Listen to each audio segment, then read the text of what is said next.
السلام علیکم ورحمۃ اللہ۔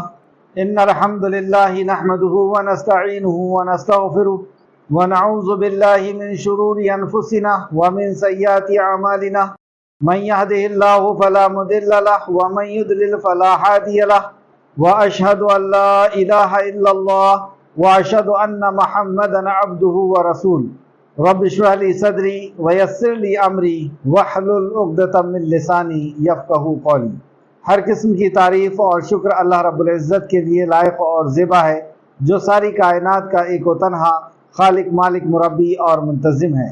درود و سلام ہوں انبیاء اکرام پر، خصوصاً نبی مکرم رحمت للعالمین امام الانبیاء محمد صلی اللہ علیہ وسلم پر اور آپ کے اصحاب پر۔ معزز سامعین اکرام، آج سورہ اعراف کی آیت نمبر 168 سے کلاس رہے گی۔ اعوذ باللہ من الشیطان الرجیم، اے اللہ ہم تیری پناہ میں آتے ہیں شیطان سے۔ بسم اللہ الرحمن الرحیم، اللہ کے نام سے جو رحمان اور رحیم ہے۔ لفظی ترجمے کے اوپر غور کریں۔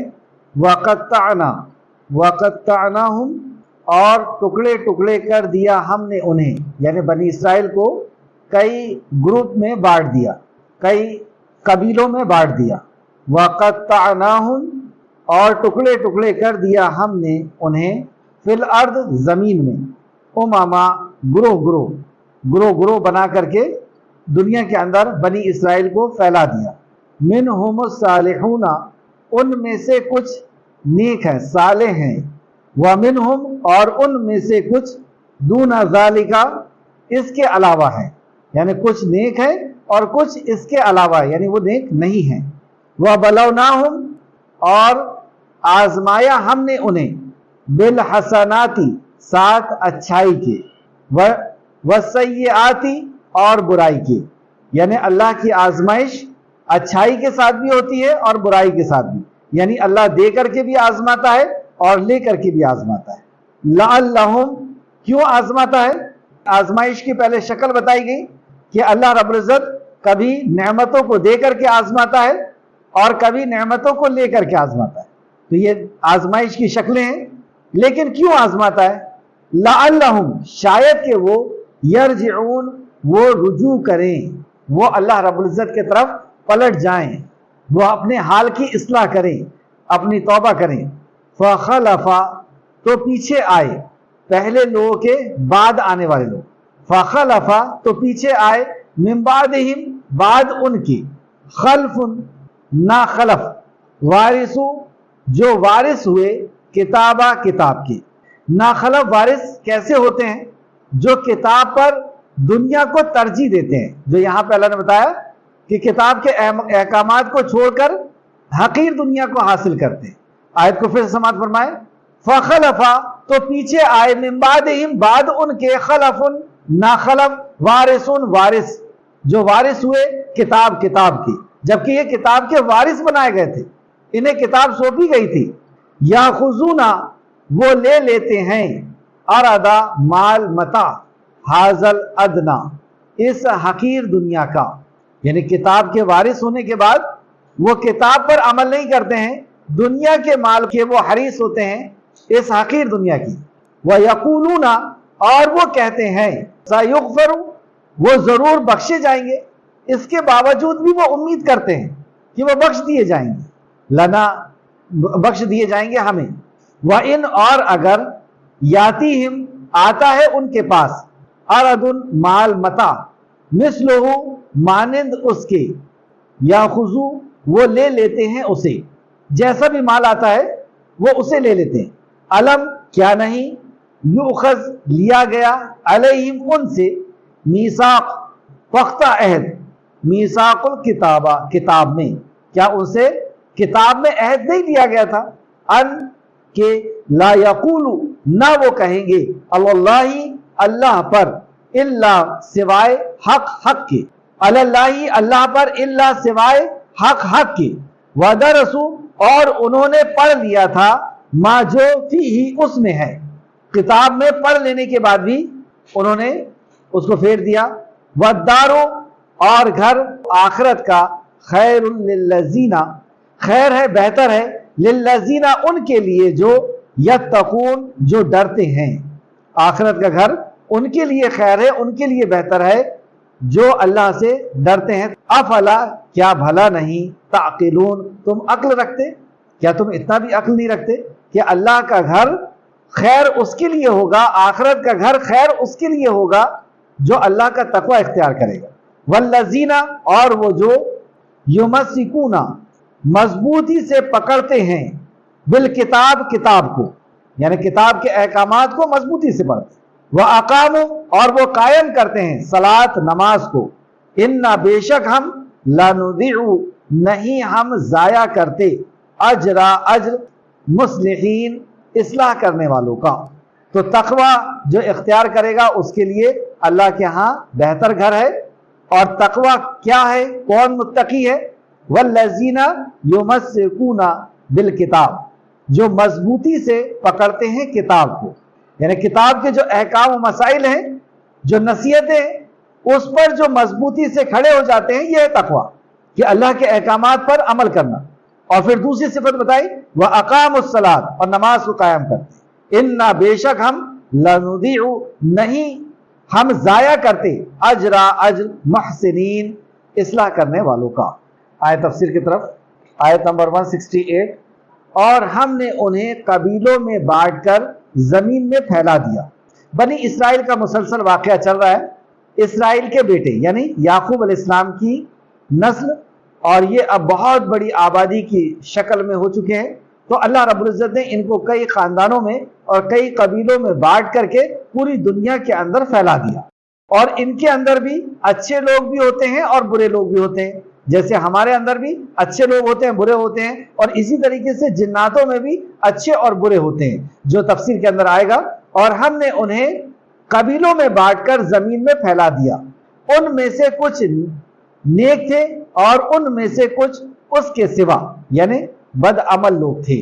سورہ بنی اسرائیل، دیکھیے ایک چیز اور بتانے کی تھی کہ میں ایک آیت کے اندر رک رک کر کے اس کی تفسیر بتاتا ہوں، کیونکہ تفسیر ابن کثیر میں اسی انداز میں تفسیر بتائی جاتی ہے۔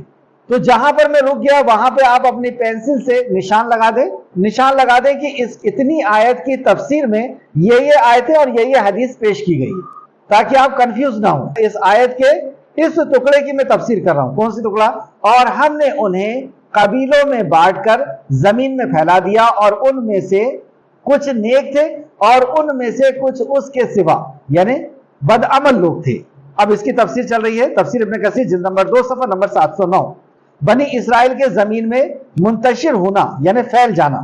سورہ بنی اسرائیل آیت نمبر 104 میں بھی اللہ رب العزت نے فرمایا، سورہ بنی اسرائیل آیت نمبر 104، اور اس کے بعد ہم نے بنی اسرائیل سے کہا کہ تم اس ملک میں رہو، پھر جب آخرت کا وعدہ آ جائے گا تو ہم تم سب کو جمع کر کے لے آئیں گے۔ مطلب تم کہیں پر بھی رہو دنیا کے اندر، تم سب کو جمع کر کے اللہ رب العزت کی بارگاہ میں حاضر کر دیا جائے گا۔ اس طریقے سے اچھے بھی ہوتے ہیں، برے بھی ہوتے ہیں، جنات حضرات میں بھی۔ تو جنات میں سورہ جن کی آیت نمبر 11 میں اللہ رب العزت نے جنات جو ایمان لے آئے تھے ان کے قول کو نقل کیا، اور بے شک ہم میں نیک بھی ہیں اور اس کے سوا بھی، یعنی ہم میں بھی نیک ہوتے ہیں اور اس کے سوا بھی، یعنی جو نیک نہیں ہوتے۔ ہمارے کئی طریقے کے مذہب ہیں اور ان کے ہاں بھی کئی طریقے کے مذہب ہیں، یعنی ان میں بھی یہودی ہیں، نصرانی ہیں اور مومن بھی ہیں۔ آگے چلیں آیت میں، آیت نمبر 168، اور ہم نے انہیں خوشحالی اور بدحالی کے ساتھ آزمایا، شاید کہ وہ اللہ کے طرف لوٹ آئیں۔ تو انسان کا امتحان کس کس طرح لیا جاتا ہے اور کیوں لیا جاتا ہے، یہ دو بات یہاں پہ پتہ چلی۔ اور ہم نے انہیں خوشحالی میں اور بدحالی کے ساتھ آزمایا۔ تو اللہ رب العزت نے دنیا میں ہمیں بھیجا ہی آزمانے کے لیے۔ تبارک الذی بیدہ الملک، بابرکت ہے وہ ذات جس کے ہاتھ میں ملک کی بادشاہت ہے۔ الذی خلق الموت والحیات، جس نے زندگی اور موت کو پیدا کیا۔ تو ذہن میں سوال پیدا ہوتا ہے کیوں پیدا کیا زندگی اور موت، یعنی زندگی اور موت کے بیچ کا ایک چھوٹا سا پیریڈ جو ہم لوگ جی رہے ہیں وہ کیوں؟ الذی خلق الموت والحیات لیبلوکم ایکم احسن عملا، اس لیے پیدا کیا کہ تمہیں آزمائے کہ تم میں کون ہے احسن عمل کرنے والا۔ تو اللہ رب العزت آزمانے کے لیے پیدا کیا ہے۔ تو آزمائش میں وہ ڈالتا کیسے ہے؟ کبھی دے کر کے آزماتا ہے، کبھی لے کر کے آزماتا ہے، کبھی خوشحالی کے ساتھ آزماتا ہے، یعنی بہت سی نعمتیں دے دیا، اب نعمت دے کر کے کس طرح آزماتا ہے کہ یہ جو نعمتیں اللہ سبحانہ وتعالیٰ نے دی ہے اس کا تم شکر ادا کرتے ہو یا کفر کرتے ہو؟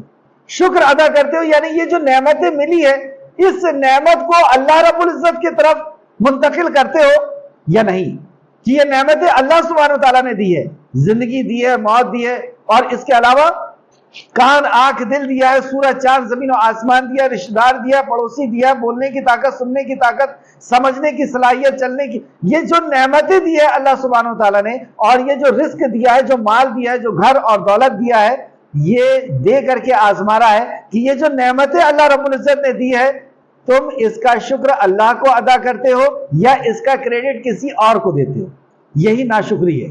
اور اس کا کریڈٹ کسی اور کو دینا یہ شرک ہو جائے گا، کیونکہ دیا اللہ نے ہے اور لیکن ہم اس کو کسی اور کے طرف منتقل کر رہے ہیں کہ فلاں فرشتے نے دیا ہے یا فلاں بزرگ نے دیا ہے، فلاں پتھر نے دیا ہے، فلاں دھاگے نے اور فلاں تعویذ نے دیا ہے، یا انسان یہ کہے کہ اس نے خود نے اس کو پیدا کیا ہے یا اس نے خود نے اس نعمتوں کو بنایا ہے، جیسے وہ یہ کہے کہ یہ جو میرا گھر ہے یہ میری صلاحیت کی بنا پر ہے، میری محنت کی کمائی ہے، تو یہ سب، یا یہ کہے وہ کہ میرے باپ دادا نے مجھے دیا ہے، تو یہ سب اسباب ہو سکتے ہیں۔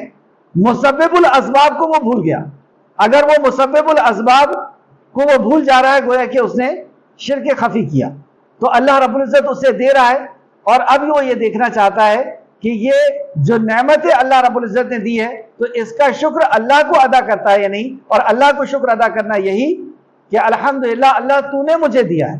اور اگر وہ یہ کہہ رہا ہے اپنے ذہن کے اندر کہ یہ تو میری کمائی ہے، میری صلاحیت کی وجہ سے، میری ڈگری کی وجہ سے، یا میرے پیر و مرشد کی وجہ سے، یا فلاں دھاگے کی وجہ سے، یا فلاں پتھر کی وجہ سے، تو گویا کہ اس نے اللہ نے جو نعمت دی تھی اللہ آزمانے کے لیے ہی دے رہا تھا کہ وہ اس کا کریڈٹ کس کو دیتا ہے، تو اس نے اپنی جان کو دیا یا کسی اور مخلوق کو دیا، یہ ایگزام میں فیل ہو گیا۔ اور کچھ لوگ جب نعمتیں ملتی ہے تو وہ اللہ کی طرف رجوع کر لیتے ہیں کہ واقعی میں کسی لائق نہیں ہوں، اللہ سبحانہ وتعالیٰ نے مجھے یہ سب عطا کیا ہے۔ اس تعلق سے آج بھی ہم نے کتاب التوحید کے درس میں جو دوپہر میں تھا اس کو ڈیٹیل سے پڑھ چکے ہیں، تو آگے آتے ہیں۔ ہم نے انہیں خوشحالی اور بدحالی کے ساتھ آزمایا۔ بدحالی کے ساتھ کیسے آزماتا ہے کہ کوئی نعمتیں اللہ نے لے لی، کوئی نعمتوں سے اللہ نے محروم کر دیا، اب اللہ یہ دیکھتا ہے کہ یہ میرے ہی در پر آتا ہے، مجھ سے ہی مانگتا ہے یا کسی مخلوق کے پاس جاتا ہے، یہ اللہ کا اس وقت بھی شکر کرتا ہے یا نہیں، یا جزا فضا کرنے لگتا ہے، نافرمانی کرنے لگتا ہے، یا ایسے الفاظ زبان سے نکالنے لگتا ہے کہ کیا نہیں ملا تھا اور مجھے اللہ رب العزت نے اس بدحالی میں، اس پریشانی میں ڈال دیا، اور پھر وہ اللہ رب العزت کے در کو چھوڑ کر کے اس ضرورت کو مانگنے کے لیے کس کے پاس جاتا ہے۔ تو اللہ رب العزت کبھی لے کر کے بھی آزماتا ہے کہ جیسے شادی ہوئی لیکن اولاد نہیں ہو رہی ہے، 4 سال تک اللہ رب العزت نے روک دیا، کیوں روک دیا؟ اللہ آزما رہا ہے کہ تو مجھ سے ہی مانگتا ہے یا کسی اور کے پاس جاتا ہے۔ اسی طریقے سے جو بھی نعمتیں اللہ رب العزت نے روک دی ہے ہمیں آزما رہا ہے کہ ہم اس کے شکر گزار بندے بن کر کے رہتے ہیں یا نہیں، یا ہم ناشکری کر کے کسی اور کے پاس جاتے ہیں۔ یہ دونوں حالات میں کیوں ڈالتا ہے اللہ رب العزت؟ شاید کہ وہ اللہ کی طرف لوٹ آئیں، نعمتیں مل کر کے وہ اپنے رب کو پہچان لیں اور اس کے شکر گزار بن جائیں، یا نعمتیں جب چھن گئی ہے تو وہ اللہ رب العزت کو پہچان لیں، اپنے گناہوں کی معافی مانگ لیں، توبہ کر لیں اور اللہ رب العزت کی طرف رجوع کر لیں، اس سے مانگ لیں۔ آیت نمبر 159، پھر ان کے بعد زمین میں ان کے جانشین بنے، یعنی یہ ایک جنریشن چلی گئی اور پھر اس کے بعد جو دوسری جنریشن آئی، جو جانشین آئے، جو کتاب تورات کے وارث بنے، تو ظاہر سی بات ہے کہ جو بعد میں آئیں گے وہ وارث ہوں گے اس مذہب کے، اس کتاب کے۔ تو بنی اسرائیل کو جو کتاب دی گئی تھی وہ تورات تھی، تو تورات کے وارث اب ان کے بعد آنے والے بنے، لیکن وہ کیسے جانشین تھے؟ پھر ان کے بعد نااہل ان کے جانشین بنے۔ تو نااہل کتاب کا جانشین کیسا ہوتا ہے؟ کیونکہ جانشین ہم بھی بنے، ہمارے پیچھے جو جا چکے ہیں، ہمارے پہلے جو جا چکے ہیں، انہوں نے ہمیں کتاب کا وارث بنا دیا ہے۔ اب اس کتاب کی، جیسے نبی مکرم صلی اللہ علیہ وسلم نے فرمایا کہ نبی دینار اور درہم چھوڑ کر کے نہیں جاتے، نبی کا ورثہ، نبی کی وراثت دینار اور درہم نہیں ہوتی، دولت اور مال و متاع نہیں ہوتا۔ تو نبی کی وراثت کیا ہوتی ہے؟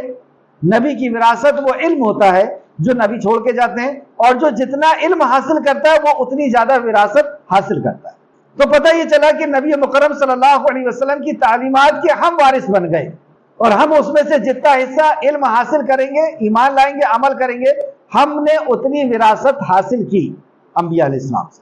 تو ہم اچھے جانشین ہیں یا برے جانشین ہیں، یہ ایک بنی اسرائیل کو اگزامپل بنا کر کے پیش کر دیا گیا کہ ہم اپنا آئینہ دیکھ لیں، اس آئینے میں ہم اپنے آپ کو دیکھ لیں کہ ہم ان کے جیسے جانشین ہیں یا واقعی ویسے جانشین ہیں جیسے صحابہ اکرام تھے، جیسے ان کی اچھی طریقے سے اتباع کرنے والے تھے۔ تو آئیں، بنی اسرائیل کے جو جانشین تھے، جن کو اللہ رب العزت نے برا جانشین کہا، تو کیوں برا جانشین کہا، اس بات کو سمجھتے ہیں۔ پھر ان کے بعد نااہل ان کے جانشین بنے، وہ اہل نہیں تھے اس بات، جو کتاب تورات کے وارث بنے، وہ ادنا یعنی دنیا کا سامان لے لیتے ہیں اور کہتے ہیں جلد ہمیں بخش دیا جائے گا۔ وہ دنیا کا سامان لے لیتے ہیں، یعنی جو تورات اور انجیل کے اندر جو تعلیمات ہے، جو تورات کے اندر تعلیمات ہے، اس کو چھوڑ کر کے وہ دنیا کا سامان لے لیتے ہیں، حرام و حلال کی تمیز کیے بغیر اس کا سامان لیتے ہیں، اور اس کے باوجود بھی یہ صرف امیدوں اور خیالوں میں جی رہے ہیں، اور وہ کہتے ہیں کہ ہمیں تو جلد بخش دیا جائے گا۔ آئیں اس کی تفسیر کی طرف، تفسیر ابن کثیر جلد نمبر 2 صفحہ نمبر 710 اور 711، سورہ آل عمران آیت نمبر 187 میں اللہ سبحانہ تعالیٰ نے فرمایا، اور جب اللہ نے ان لوگوں سے جن کو کتاب عنایت کی گئی تھی اقرار لیا تھا، اس میں جو کچھ لکھا ہے اسے صاف صاف بیان کرتے رہنا۔ یہ اقرار لیا تھا یعنی جانشین بنایا کتاب کا کہ یہ کتاب لو، اور اس کتاب میں جو کچھ لکھا ہوا ہے اسے صاف صاف امت تک پہنچا دینا، اسے بیان کر دینا عمل کے ساتھ۔ آیت کو پھر سے دیکھیں، آیت نمبر 187 187، اور جب اللہ نے ان لوگوں سے جن کو کتاب عنایت کی گئی تھی، اشارہ وہی ہے تورات انجیل کی طرف، اقرار لیا یعنی کتاب دیتے ہوئے اقرار لیا کہ اس میں جو کچھ لکھا ہے اسے صاف صاف بیان کرتے رہنا، اور اس کی کسی بات کو نہ چھپانا، اس کی کسی بات کو نہ چھپانا۔ یہاں ہم دیکھیں کہ کسی بات کو انہوں نے کچھ بات کو چھپائے تھے اور کچھ کو ظاہر کیے تھے۔ تو سورہ بقرہ کی آیت نمبر 85 میں اللہ رب العزت نے فرمایا کہ تم نے بعض کا اعلان کیا اور بعض کو چھپا لیا، تو تمہاری کیا سزا ہو کہ دنیا میں بھی تمہیں ذلت کی مار ماری جائے اور آخرت میں بھی ذلت کی مار ماری جائے گی۔ افتؤمنون ببعض الکتاب وتکفرون ببعض، کہ تم نے بعض پر ایمان لایا اور بعض کا انکار کیا، اسے عمل کے قابل نہیں سمجھا، تورات کے بعض حصے کو یا انجیل کے بعض حصوں کو تم نے عمل کے قابل نہیں سمجھا، تو تمہاری سزا کیا ہوگی کہ تمہیں دنیا میں بھی ذلت کی مار ماری جائے گی اور آخرت میں بھی ذلت کی مار ماری جائے گی۔ یعنی کتاب میں سے وہ چیز لے لیتے ہو جو تمہاری طبیعت کو اچھا لگتا ہے، تمہاری خاندان تمہارے قبیلے کو اچھا لگتا ہے، تمہارے رشتہ داروں کو تمہارے دوستوں کو اچھا لگتا ہے، اس پر تم عمل کرتے ہو، اور بعض دوسرے حصوں کو تم عمل کے قابل نہیں سمجھتے، تو تمہیں دنیا میں بھی ذلت کی مار ماری جائے گی اور آخرت میں بھی۔ اور یہی ہوا ان کے ساتھ۔ ہم نے کیا کیا؟ اکثریت نے پورے کے پورے قرآن کو چھپا دیا کہ اس کو سمجھنا ہی نہیں ہے، اس کو پڑھنا ہی نہیں ہے، ہمارے پڑھنے کے لیے نہیں آیا، ہمارے سمجھنے کے لیے نہیں آیا۔ ان لوگوں نے کچھ کو چھپایا تھا۔ آئیں آیت کی طرف واپس، سورہ آل عمران آیت نمبر 187، اور جب اللہ نے ان لوگوں سے جن کو کتاب عنایت کی گئی تھی اقرار لیا کہ اس میں سے جو کچھ لکھا ہے اسے صاف صاف بیان کرتے رہنا اور اس میں سے کسی بات کو بھی نہ چھپانا، تو انہوں نے اس کو پس پشت پھینک دیا، انہوں نے پیٹھ کے پیچھے اس کو ڈال دیا کہ جیسی یہ کتاب سننے کے لائق، پڑھنے کے لائق، سمجھنے کے لائق ہے ہی نہیں۔ آج دیکھ لیں، ہم نے قرآن کو ہر جزدان میں باندھ کر کے اور اتنے اوپر رکھ دیا کہ آسانی سے اس کے اوپر ہاتھ نہ پہنچ سکے۔ جب کوئی مر جائے گا تب وہ نکلے گا، جب جھگڑا ہو جائے گا تو قسم کھانے کے لیے نکلے گا، پھونکنے کے لیے اور فلاں کے لیے اور فلاں کے لیے وہ نکلے گا۔ تو یہی حرکت انہوں نے کی تھی، تو انہوں نے اس کو پس پشت پھینک دیا اور اس کے بدلے تھوڑی سی قیمت حاصل کی۔ اس کے بدلے کیا کی؟ تھوڑی سی قیمت حاصل کی، یعنی جو کتاب کے احکام و مسائل تھے اس کو پس پشت ڈال دیا، اس کے علم کو، اس کے ایمان پر، اس کے عمل کو پس پشت ڈال دیا، اور دنیا سمیٹنے میں لگ گئے، دنیا حاصل کرنے میں لگ گئے، یہاں کی دولت، یہاں کی شہرت، یہاں کی عزت، اس کے پیچھے لگ گئے، اور یہ جو کچھ بھی ہے اس کو اللہ سبحانہ تعالیٰ نے فرمایا، اور اس سے بہتر اور کون بتا سکتا ہے؟ اللہ فرماتا ہے اور اس کے بدلے تھوڑی سی قیمت حاصل کی۔ تو یہ پوری دنیا بھی اگر مل جائے تو آخرت کے مقابلے میں یہ تھوڑی ہے. پوری دنیا بھی اگر مل جائے تو آخرت کے مقابلے میں کوئی معنی نہیں رکھتی. یہ جو کچھ حاصل کرتے ہیں برا ہے. اب یہ قرآن و حدیث کے احکامات کو چھوڑ کر کے جو کچھ بھی حاصل کرتے ہیں یہ برا ہے.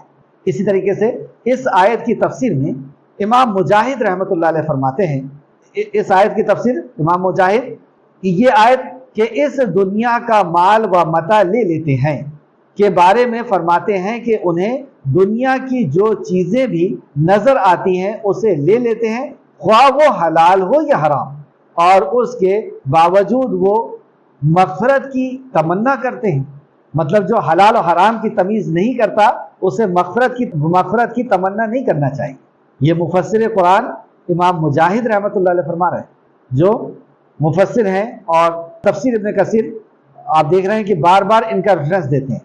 یہ اس دنیا کا مال و متاع لے لیتے ہیں کہ تفسیر میں فرماتے ہیں کہ انہیں دنیا کا جو بھی چیز نظر آتی ہے, جو بھی چیز, خواہ وہ مرد کے لیے عورت ہو, عورت کے لیے مرد ہو, وہ پینے کی چیز ہو, کھانے کی چیز ہو, پہننے کی چیز ہو, وہ بولنے کی باتیں ہوں, وہ سوچنے کی باتیں ہوں, جو بھی چیز نظر آتی ہے اسے, مطلب جو ان کے دل کو پسند آتی ہے اسے لے لیتے ہیں, خواہ وہ حلال ہو یا حرام. مطلب اس کی وہ تمیز نہیں کرتے کہ وہ جو بول رہے ہیں وہ کیا بول رہے ہیں, وہ پہن رہے ہیں کیا پہن رہے ہیں, وہ سوچ رہے ہیں کیا سوچ رہے ہیں, وہ لین دین کر رہے ہیں کس طرح سے کر رہے ہیں, وہ حلال ہے حرام ہے کوئی اس کو تمیز نہیں, اور اس کے باوجود وہ مغفرت کی تمنا کرتے ہیں. یہ اللہ سبحانہ تعالیٰ نے فرمایا. امام قتادہ فرماتے ہیں کہ اللہ تعالیٰ کی قسم یہ لوگ انتہائی ناخلف ہیں. مطلب یہ لوگ اس کتاب کے جو وارث بنے یہ بہت ہی ناخلف یعنی بہت ہی نااہل لوگ ہیں, بدتمیز لوگ ہیں. حالانکہ یہ اپنی انبیاء اور رسول کے بعد کتاب کے وارث بنے, حالانکہ یہ اپنے نبی کے بعد وارث بنے اس کتاب کے. اللہ تعالیٰ نے انہیں کتاب کا وارث بنایا اور ان کے عہد و پیمان بھی لیا تھا, لیکن اس کے بعد بھی یہ بہت ناخلف لوگ. سورہ مریم آیت نمبر 59 میں اللہ فرماتا ہے, سورہ مریم آیت نمبر 59, پھر ان کے بعد چند ناخلف ان کے جانشین ہوئے جنہوں نے نماز کو چھوڑ دیا, گویا کہ وہ اسے کھو دیے, بھول گئے, کھو دیے, اور خواہشات نفسانی کے پیچھے لگ گئے. وہی بات یہاں پر, وہاں پہ نماز بعد میں آئی, یہاں پہ نماز کو پہلے لایا گیا سورہ مریم کے اندر. اور اصل جو بات ہے, اور وہ خواہشات نفس کے پیچھے لگ گئے. خواہشات نفس کے پیچھے لگ گئے یعنی نفس دل کے مطابق وہ عمل کرنے لگے, شریعت کو انہوں نے چھوڑ دیا. تو عنقریب وہ گمراہ ہیں, عنقریب وہ گمراہی سے دوچار ہوں گے, عنقریب وہ گمراہی سے دوچار ہوں گے. اب ہم اپنا محاسبہ کر لیں کہ ہمیں اس کتاب کا وارث بنایا گیا ہے, اور ہم اس کتاب کے مطابق جو اوامر اور نواہی ہیں جن کا اللہ نے حکم دیا یہ کرو یہ نہ کرو, یہ حلال ہے یہ حرام ہے, یہ نصیحتیں ہیں, ہم کتنا اس کے اہل ہیں, ہم کتنا اس پہ, اور اگر ہم اس کے اہل نہیں ہیں تو وہی انجام ہوگا جو بنی اسرائیل کا ہوا. آیت پہ واپس آئیں, آیت نمبر 169 پھر سے سماعت فرمائیں. پھر ان کے بعد نااہل ان کے جانشین بنے جو کتاب توراۃ کی وارث ہوئے, وہ ادنا یعنی دنیا کا سامان لے لیتے ہیں اور کہتے ہیں جلد ہمیں بخش دیا جائے گا. اس کے بعد بھی امید کرتے ہیں, یعنی آخرت کو چھوڑ کر کے, کتاب و سنت کو چھوڑ کر کے وہ دنیا کو حاصل کرنے لگے ہیں, اس کو فراموش کر کے, اور یہ امید بھی رکھتے ہیں کہ انہیں جلد بخش دیا جائے گا. مگر ان کا حال یہ ہے کہ اگر اس جیسا گھٹیا یعنی دنیا کا سامان ان کے پاس آئے تو بغیر کسی آر کے لے لیتے ہیں, بغیر کسی آر کے اسے لے لیتے ہیں. یعنی دنیا کا کوئی سامان آتا تھا تو یہ بغیر کسی جھجک کے اسے لے لیتے تھے, یعنی یہ رشوت لیتے تھے اور تورات کے احکامات کو بدل دیتے تھے.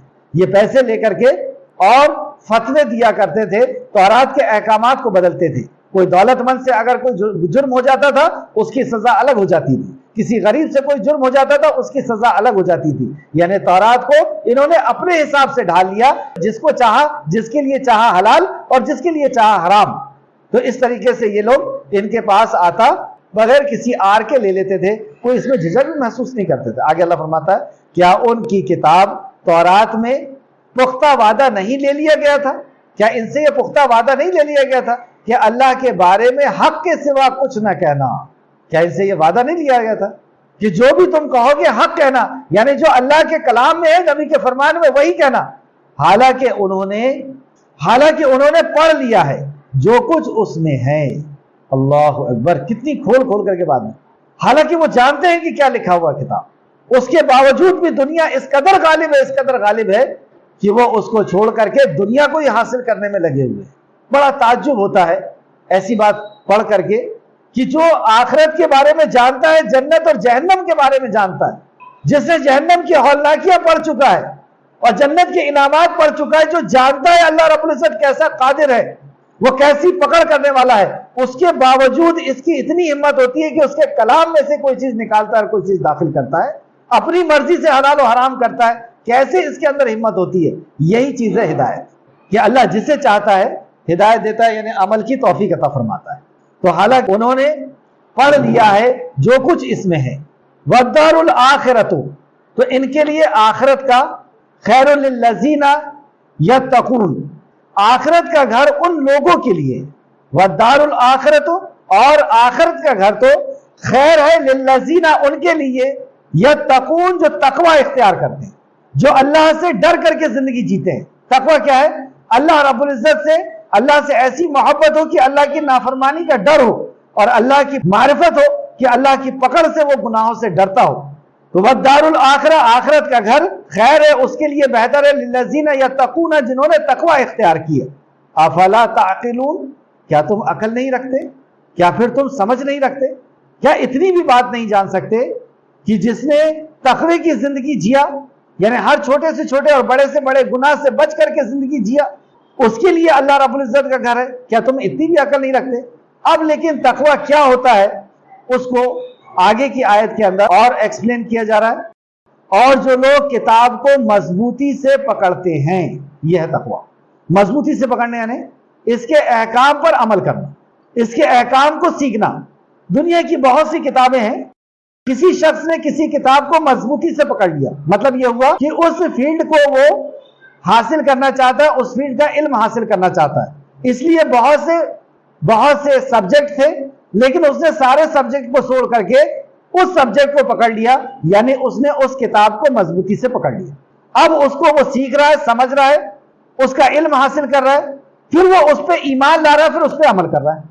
یعنی جو فیلڈ کا وہ علم حاصل کرتا ہے، ظاہر سی بات ہے کہ پھر وہ اس پہ عمل کرتا ہے.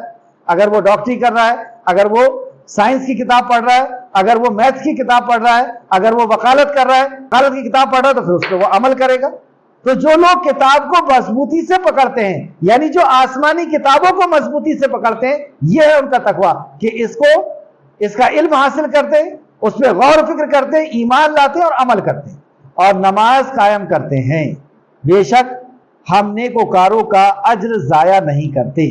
تو ان کے تعلق سے اللہ رب نے فرمایا کہ ہم ان کا اجر ضائع نہیں کرتے. کہ ان کا اجر جو تقوی اختیار کرتے ہیں، اور تقوی کیا ہے کہ اللہ رب العزت کے کلام کو جو ہے مضبوطی سے پکڑتے ہیں اور نماز کو قائم کرتے ہیں، اللہ فرماتا ہے کہ ہم ان کے اجر کو ضائع نہیں کرتے.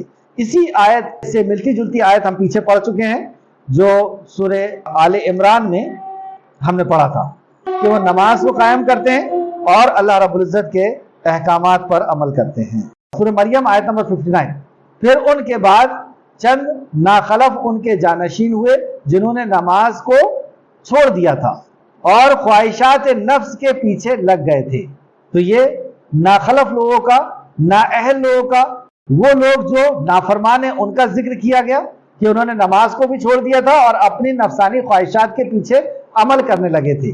اور جو اہل لوگ ہیں، جو اللہ رب العزت کے ہاں جن کو اچھا گھر ملنا ہے، ان کے تعلق سے اسی بات کو دوسرے انداز میں یہاں پہ فرمایا کہ وہ نماز کو قائم کرتے ہیں اور جو اللہ کی کتاب میں ہے اس کو مضبوطی سے پکڑتے ہیں اور نماز کو قائم کرتے ہیں. اللہ رب العزت ہم سب کو توفیق عطا فرمائے کہ ہم اسی طریقے سے زندگی جئیں. آج کی کلاس کی آخری آیت نمبر 171، اور یہاں پہ رکوع بھی کمپلیٹ ہوگا.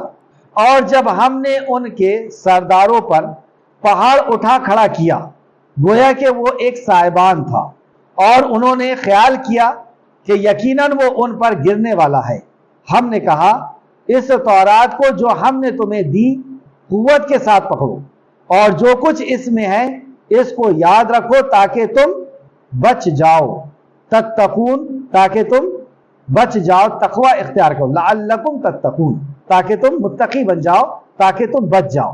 موسیٰ علیہ السلام جب تختیاں لے کر یعنی تورات لے کر کے آئے اور انہوں نے اپنی قوم کو دیکھا کہ وہ بچڑے کو معبود بنا لیے ہیں تو وہ ناراض ہوئے، جیسا کہ تفسیر ابن کثیر جلد نمبر 2 صفحہ نمبر 712 کے اندر بتایا گیا کہ حضرت ابن عباس رضی اللہ عنہ سے روایت کیا ہے کہ پھر موسیٰ علیہ السلام انہیں ارض مقدس کے طرف لے گئے۔ غصہ جب کم ہونے لگا کے بعد انہوں نے تختیوں کو اٹھا لیا اور بنی اسرائیل کو حکم دیا کہ ان احکامات کے مطابق عمل کرو، یعنی جو احکامات تورات میں ہیں اس کے مطابق عمل کرو، جن کے مطابق عمل کرنے کا اللہ تعالیٰ نے حکم دیا ہے۔ تو یہ بات ان پر بہت گرا گزری، یہ بات ان کو بہت بھاری لگی کہ ہم اپنی نفسانی خواہشات، اپنی مرضی، اپنے باپ دادا کے طریقے اور اپنے رسم و رواج اور اپنے معاشرے کو چھوڑ کر کے ہم یہ کتاب کے پیچھے عمل کرنے لگ جائیں۔ بہت گرا، بہت بھاری لگنے لگا اور انہوں نے ان احکامات کو ماننے سے انکار کر دیا کہ نہ ہم اس کو پڑھیں گے، نہ ہم اس میں غور و فکر کریں گے، نہ عمل کریں گے، انکار کر دیا۔ تو اللہ تعالیٰ نے ان کے سروں پر پہاڑ کو اٹھا کر کھڑا کر دیا، یعنی اس کے اوپر وہ پہاڑ کھڑے کر دیے گئے، جیسا کہ سورہ نساء آیت نمبر 154 میں بتایا، سورہ نساء آیت نمبر 154، اور ان سے عہد لینے کو ہم نے ان پر کوہ طور اٹھا کھڑا کیا۔ اب اس کو ہم غور سے سمجھیں کہ جب ان کے اوپر ایسی مصیبت آئی کہ یہ سر اٹھا کر کے اوپر دیکھتے تھے تو کوہ طور ان کے سر کے اوپر ہے، جیسے کہ اب ان کے اوپر گرنے والا ہے۔ جب انہوں نے دیکھا کہ اتنی بڑی مصیبت ہم پر آ گئی کہ یہ پہاڑ کبھی بھی گر جائے گا، اور اللہ کہہ رہا ہے کہ عہد لو، پکڑو اسے مضبوطی سے، عہد لو، کس کے اوپر عمل کرو گے؟ تو فوراً کہنے لگے کہ ہاں ہم اس کو پکڑتے ہیں اور عہد لیں گے۔ ہمارا کیا حال ہے؟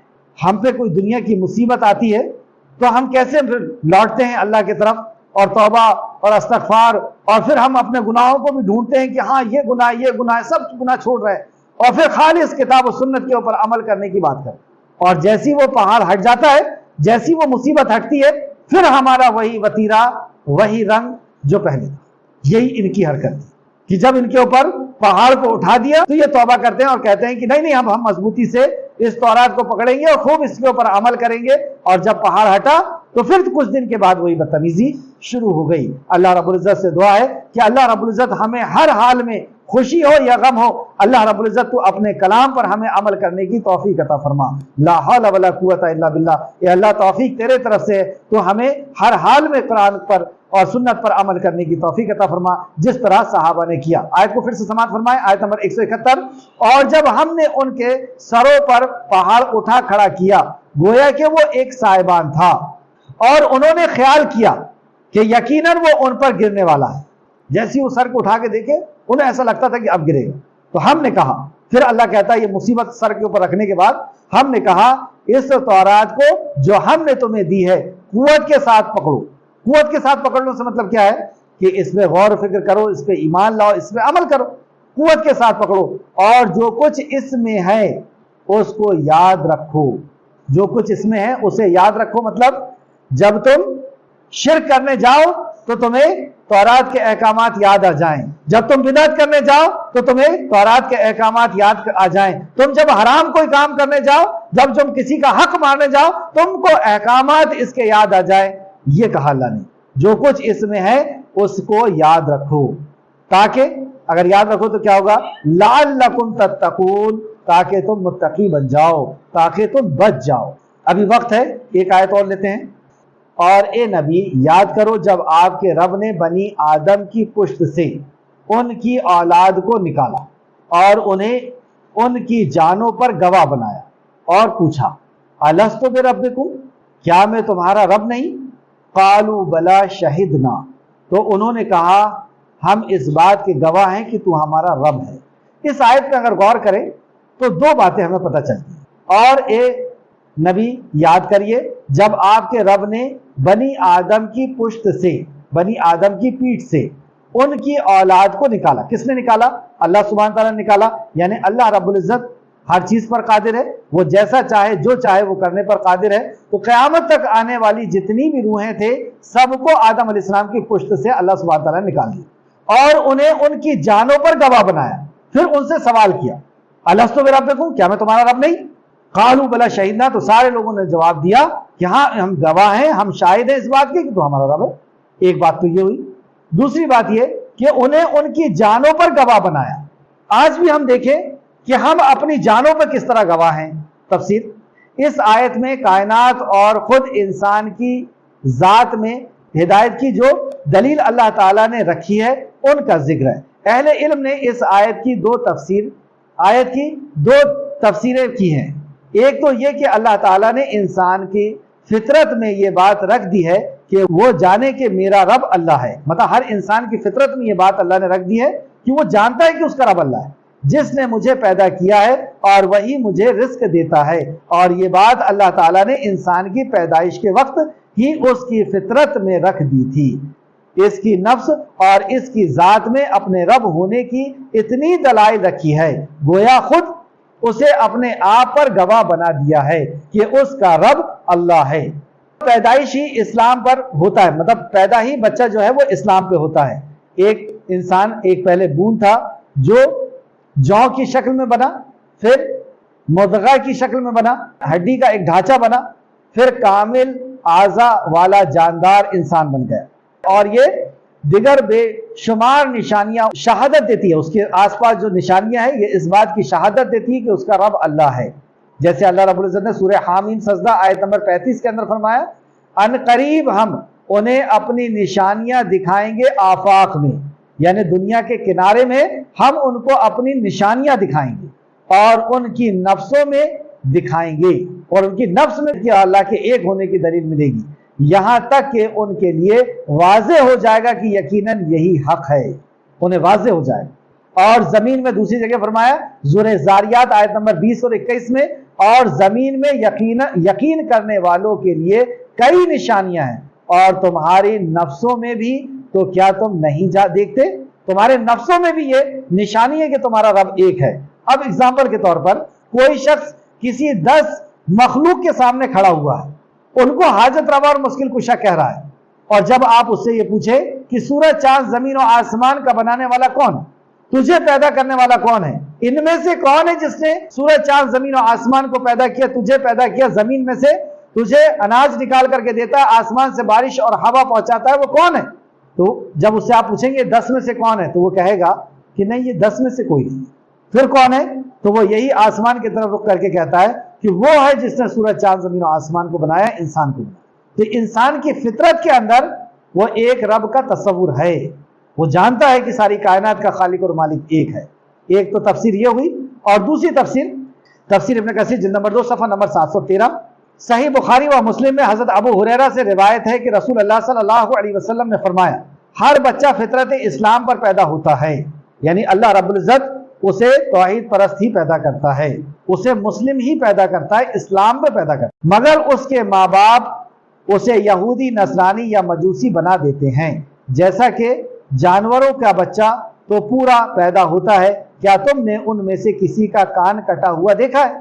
یعنی کان کاٹ کر کے اس کو کسی اور کے نام پہ چھوڑ دیتے ہیں، ایسا تو بچہ نہیں پیدا ہوتا۔ تو اسی طریقے سے جب انسان بھی پیدا ہوتا ہے تو وہ توحید پرست ہوتا ہے، لیکن اس کی فطرت تک اس کے ماں باپ بدل دیتے ہیں۔ سنگت اتنا زیادہ اثر رکھتی ہے کہ جو فطرت تک کو بدل دیتی ہے۔ بخاری شریف حدیث نمبر 1385، بخاری شریف حدیث نمبر 4775، مسلم شریف حدیث نمبر 2658۔ یہاں سے ہمیں پتہ چلا کہ جیسے اللہ سبحانہ تعالیٰ نے فرمایا کہ اللہ نے ساری انسان کو پیدا کیا اور ان سے پوچھا ساری روحوں کو، الستو بربکم، کیا میں تمہارا رب نہیں؟ تو ساری روحوں نے کہا کہ قالوا بلی شہدنا، کہ ہاں ہم اس گواہ ہیں کہ تو ہمارا رب ہے، اور اسی فطرت کے ساتھ انسان پیدا ہوا ہے۔ اب اگر ہم مسلمان دیکھنا چاہیں تو کسی بچے کو دیکھیں کہ اس کے اندر چھوا چھوت نہیں ہوتا، اس کے اندر اونچ نیچ نہیں ہوتی، اس کے اندر تکبر و غرور نہیں ہوتا، اور پھر اس کے ماں باپ اسے جس رخ میں چاہتے ہیں اس رخ میں ڈال دیتے ہیں۔ ایک اور حدیث دیکھتے ہیں، رسول اللہ صلی اللہ علیہ وسلم نے فرمایا کہ اللہ تعالیٰ نے مجھے حکم فرمایا ہے، اور بے شک میں نے اپنے تمام بندوں کو ودیت یعنی حنیف پر پیدا کیا ہے، اور بے شک میں نے اپنے تمام بندوں کو دین حنیف پر پیدا کیا ہے، یہ ودیت کیا تھا، اور بے شک شیطانوں نے ان کے پاس آ کر انہیں ان کے دین سے بہکا دیا، تو وہ ان چیزوں کو حرام ٹھہراتا ہے جو میں نے ان کے لیے حلال ٹھہرایا تھا۔ اس حدیث میں ایک بہت غور کرنے والی بات ہے کہ انسان دین سے بہک گیا، کس انسان کو آپ کہیں گے کہ یہ دین سے بہک گیا؟ اب حدیث کو غور سے سنیں۔ اور بے شک میں نے اپنے تمام بندوں کو دین حنیف پر پیدا کیا تھا، اور بے شک شیطانوں نے ان کے پاس آ کر انہیں ان کے دین سے بہکا دیا تھا، اور ان چیزوں کو حرام ٹھہرا دیا جو میں نے ان کے لیے حلال قرار دیا تھا۔ تو دین سے بہکا دینا یہ ہے کہ اللہ نے جو حلال کیا ہے اسے ہم حرام کر لیں، اور اللہ نے جو حرام کیا ہے اسے ہم حلال کر لیں۔ یہ شریعت سازی ہے۔ حلال و حرام کا حق نہ ہمارا ہے، نہ ہمارے باپ دادا کا، نہ ہمارے علماء کا۔ حلال و حرام کا حق صرف اور صرف ہمارے رب کا ہے۔ تو یہ دین سے اسے بہکا دیا، اسے حنیف بنا کے بھیجا تھا، یعنی سارے باطل معبود سے کٹ کر کے ایک اللہ کا ہو کر کے اس کو پیدا کیا تھا۔ مسلم شریف حدیث نمبر 2865۔ امام احمد نے حضرت انس بن مالک رضی اللہ عنہ سے روایت کو بیان کیا ہے کہ نبی کریم صلی اللہ علیہ وسلم نے فرمایا، قیامت کے دن ایک جہنمی سے کہا جائے گا کہ یہ بتا کہ اگر تمہیں دنیا بھر کی دولت مل جائے تو کیا اسے فدیے میں دے سکتے ہو؟ آپ نے فرمایا، وہ جواب دے گا ہاں، تو اللہ تعالیٰ فرمائے گا کہ میں نے تجھ سے اس سے کہیں چھوٹی چیز طلب کیا تھا، اور وہ یہ کہ میں نے تجھ سے اس وقت عہد لیا تھا کہ جب تو آدم کی پشت ہی میں تھا کہ میرے ساتھ شرک نہ کرنا، مگر تو نے عہد کو پورا کرنے سے انکار کر دیا اور میرے ساتھ شرک کیا۔ مطلب یہ ہوا کہ قیامت کے دن اللہ رب العزت ایک شخص کو بلائے گا جو جہنم میں جانے والا ہے، اور اس سے یہ کہا جائے گا کہ تیرے پاس پوری دنیا ہو اور دنیا کا مال و متاع ہو، اور تجھ سے یہ کہا جائے کہ اس عذاب سے بچنے کے لیے کیا تو یہ پوری دنیا کا مال و متاع دے دے گا؟ تو وہ کہے گا خوشی خوشی کہ ہاں میں اس کو دے دوں گا، اور اس جہنم سے آگ سے بچنے کے لیے میں اسے دے دوں گا۔ تو اللہ رب العزت اسے یاد دلائے گا کہ تجھے اتنا بڑا مطالبہ نہیں کیا گیا تھا کہ تو پوری دنیا میرے حوالے کر دے، پوری دولت، پوری شہرت، پورا وقت مجھے دے دے، یہ نہیں کہا گیا تھا۔ تجھ سے صرف ایک مطالبہ کیا گیا تھا، اور وہ کیا مطالبہ کیا گیا تھا؟ جو جب تو پشت میں تھا جب ہی تیرے سے مطالبہ کر دیا گیا تھا، اور یہ تیری فطرت کے اندر تھا، اور تو یہ جانتا تھا کہ ساری کائنات کا خالق اور مالک ایک ہے، تو شرک نہیں کرنا، لیکن تو نے اس کے باوجود بھی شرک کیا۔ یعنی اللہ رب العزت ہم سے صرف یہ چاہتا ہے کہ ہم شرک سے بچ جائیں۔ اللہ رب العزت شرک کو جاننے کی ہم سب کو توفیق عطا فرمائے، اور توحید کو سمجھنے کی ہمیں توفیق عطا فرمائے، اور توحید پہ رکھے۔ تو اس حدیث کا آخری حصہ سماعت فرمائے۔ تو آدم کی پشت ہی میں تھا کہ میرے ساتھ شریک نہ کرنا، مگر تو نے عہد کو پورا کرنے سے انکار کر دیا اور میرے ساتھ شرک کیا۔ اس حدیث کو امام بخاری و مسلم نے بھی روایت کیا ہے۔ مسند احمد جلد نمبر 3 صفحہ نمبر 127، بخاری شریف 3334 3334 اور مسلم شریف حدیث نمبر 2805۔ آخری حدیث آج کے کلاس کی۔ اللہ تعالیٰ نے جب حضرت آدم علیہ السلام کو پیدا فرمایا تو ان کی پشت پر ہاتھ پھیرا، تو ان کی پشت سے ہر وہ روح گر گئی جسے اللہ تعالیٰ ان کی اولاد میں سے قیامت تک پیدا فرمانے والا تھا۔ دیکھیے اللہ رب العزت کیسا قادر ہے، اور کیسا علیم اور خبیر ہے، اور کیسی قدرت رکھنے والا، اور کیسا غیب کا جاننے والا ہے کہ ساری روحوں کو اللہ سبحانہ تعالیٰ نے نکال دی، اور ان میں سے ہر انسان کو 2 آنکھوں کے درمیان نور کی چمک پیدا فرما دی۔ ہر انسان کے، ہر آدم ذات کے 2 آنکھوں کے بیچ میں ایک نور کی چمک پیدا فرما دی۔ پھر انہیں حضرت آدم علیہ السلام کے سامنے پیش کیا، تو آدم علیہ السلام نے عرض کیا، اے اللہ یہ کون ہے؟ آدم علیہ السلام کہتے ہیں اے اللہ یہ کون ہے؟ تو فرمایا یہ تیری اولاد ہیں۔ انہوں نے عرض کیا یا اللہ یہ کون ہے؟ آدم علیہ السلام نے ان میں سے ایک شخص کو دیکھا جس کی آنکھوں کے درمیان کی چمک انہیں بہت ہی بھلی معلوم ہوئی۔ مطلب آدم علیہ السلام کو اس ایک بندے کی آنکھوں کے بیچ میں جو چمک تھی انہیں بہت بھلی معلوم ہوئی، تو انہوں نے عرض کیا یا اللہ یہ کون ہے؟ فرمایا یہ آخری امتوں میں سے تیری اولاد میں سے ایک شخص ہے جس کا نام داؤد ہوگا۔ یہ داؤد علیہ السلام۔ عرض کی یا اللہ اس کی عمر کتنی ہوگی؟ فرمایا 60 سال۔ عرض کیا اے اللہ میں نے اس کو اپنی عمر میں سے 40 سال دی ہے۔ پھر جب حضرت آدم علیہ السلام کی عمر پوری ہو گئی تو ان کے پاس ملک الموت آیا، موت کا فرشتہ. تو حضرت آدم علیہ السلام نے فرمایا کیا میری عمر 40 سال باقی نہیں ہے؟ دیکھیں آدم علیہ السلام کو اللہ نے کیسا علم عطا فرمایا تھا، اور اسی علم کی خوبی یہ تھی تو انہیں یہ بھی علم تھا کہ ان کی عمر کتنی ہے. تو جب ملک الموت آیا تو آدم علیہ السلام کہتے ہیں کیا میری عمر 40 سال باقی نہیں ہے ابھی؟ فرشتہ نے جواب دیا کہ آپ نے وہ 40 سال اپنے بیٹے داؤد کو نہیں دے دیے تھے، لیکن آدم علیہ السلام بھول گئے. تو حضرت آدم علیہ السلام نے حضور اکرم صلی اللہ علیہ وسلم یعنی محمد رسول اللہ صلی اللہ علیہ وسلم نے فرمایا کہ حضرت آدم علیہ السلام نے انکار کر دیا.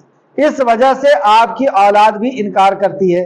حضرت آدم علیہ السلام بھول گئے، اس وجہ سے اولاد آدم بھی بھول جاتی ہے. حضرت آدم علیہ السلام سے خطا ہو گئی، اسی وجہ سے آپ کی اولاد سے بھی خطا ہو جاتی ہے. ترمذی شریف حدیث نمبر 3076، اور یہ حدیث مسلم کی شرط پر صحیح ہے، مسلم شریف کی شرط پر صحیح ہے، لیکن امام بخاری اور مسلم نے اس حدیث کو روایت نہیں کیا، لیکن حدیث صحیح ہے ترمذی شریف کی 3076. اس سے یہ پتہ چلا کہ اللہ رب العزت نے آدم ذات سے جب پیدا ہوئے تھے تبھی ان سے خطاب کیا تھا. اس لیے آپ دیکھتے ہیں کہ جب کوئی شخص پہلی بار قرآن سنتا ہے تو وہ اس سے متاثر ہوتا ہے. پہلی بار کیا، بار بار بھی اگر سنتا ہے تو اس کو ایسا لگتا ہے کہ میں قرآن کو سنتا رہا ہوں، کیونکہ وہ جانتا ہے اس کی روح کہیں نہ کہیں اس کلام سے مانوس ہے.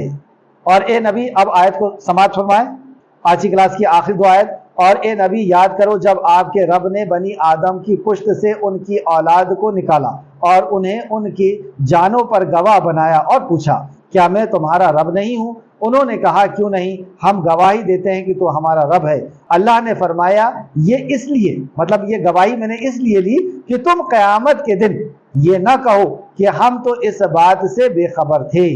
تم قیامت کے دن حجت پوری کر دیا اللہ سبحانہ تعالیٰ نے، یعنی ہماری فطرت کے اندر بھی اللہ نے توحید کو رکھا ہے. دوسرا یہ کہ اس بات کو یاد دلانے کے لیے اللہ رب العزت نے آفاق میں، کائنات میں کئی نشانیاں رکھ دی، اور ہماری جان کے اندر بھی کئی نشانیاں رکھ دی، اور پھر انبیاء علیہ السلام کو بھی بھیج دیا، اور پھر اپنی کتاب بھی بھیج دیا، اور معجزے بھی بھیج دیا. تو اس یاد دلانے کے لیے اللہ رب العزت نے کئی سلسلے شروع کیے. آخری آیت، یا تم یہ نہ کہو کہ بے شک ہم سے پہلے ہمارے باپ دادا نے شرک کیا تھا اور ہم ان کے بعد ان کی اولاد تھے. یعنی ہمارے باپ دادا نے شرک کیا تھا اور ہم تو ان کے بعد ان کی اولاد تھے، پھر کیا تو ہمیں اس فعل کی وجہ سے ہلاک کرتا ہے کہ جو گمراہ لوگوں نے کیا تھا؟ مطلب وہ تو ہمارے باپ دادا نے شرک کیا تھا، تم ایسا نہ کہو، اس لیے ہم نے یہ پہنچا دیا. اور اسی طرح ہم آیتیں کھول کھول کر بیان کرتے ہیں، شاید کہ وہ لوگ لوٹ جائیں، شاید کہ وہ لوگ ہدایت پر آ جائیں، لوگ اللہ کی طرف رجوع کر لیں. آخر میں اللہ رب العزت سے دعا ہے کہ خالق مالک جو کچھ بھی ہم نے پڑھا اس پہ ہمیں مزید غور و فکر کرنے کی تو توفیق عطا فرما. جب تک ہمیں زندہ رکھ، ایمان، اخلاص اور عمل صالح کے ساتھ زندہ رکھ، اس کلام کے صحیح طور پر وارث بنا کر کے ہمیں زندہ رکھ. ہمیں قرآن کو صحیح مضبوطی سے پکڑنے والا، یعنی قرآن کو ویسا پکڑنے والا جیسے کہ صحابہ اکرام نے پکڑا تھا، جیسا ایمان لایا تھا، عمل کیا تھا. ہمارا خاتمہ بالخیر فرما اور نیکوکاروں کے ساتھ ہمارا شمار فرما دے. آمین یا رب العالمین. السلام علیکم ورحمۃ اللہ وبرکاتہ.